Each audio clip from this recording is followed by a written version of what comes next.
എന്തൊരു വേദന. അറിയാതെയും ഉള്ളുകൊണ്ടപ്പോ ഇത്രയധികം വേദന. അപ്പോ അറിഞ്ഞുകൊണ്ട് ഈശോയ്ക്ക് വേണ്ടി രക്തസാക്ഷിയാകണമെങ്കിൽ എത്ര ധൈര്യം വേണമല്ലേ. നിങ്ങൾക്ക് മാക്സിമിലിയൻ കോൾബെ എന്ന പുരോഹിതനെ നിങ്ങൾക്ക് അറിയാമോ? അദ്ദേഹം എങ്ങനെയാണ് മരിച്ചതെന്ന് അറിയാമോ? എന്തായാലും അദ്ദേഹത്തിന് വേണ്ടിയല്ല അദ്ദേഹം മരിച്ചത്.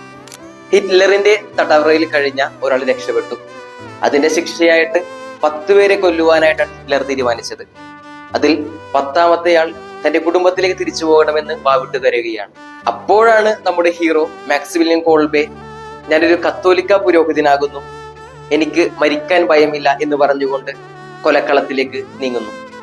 നിന്നെ പോലെ തന്നെ നിന്റെ അയൽക്കാരെ സ്നേഹിക്കണം എന്ന് പഠിപ്പിച്ച ഒരു വിശുദ്ധനാണ് വിശുദ്ധ മാക്സിമിലിയൻ കോൾബെ. ക്രിസ്തു കുരിശിൽ മരിച്ചതുപോലെയാണ് ഈ വിശുദ്ധനും രക്തസാക്ഷിയായത്. അതുപോലെ നമുക്കും ക്രിസ്തുവിന് വേണ്ടി ധീരതയോടെ രക്തസാക്ഷികളാകാം.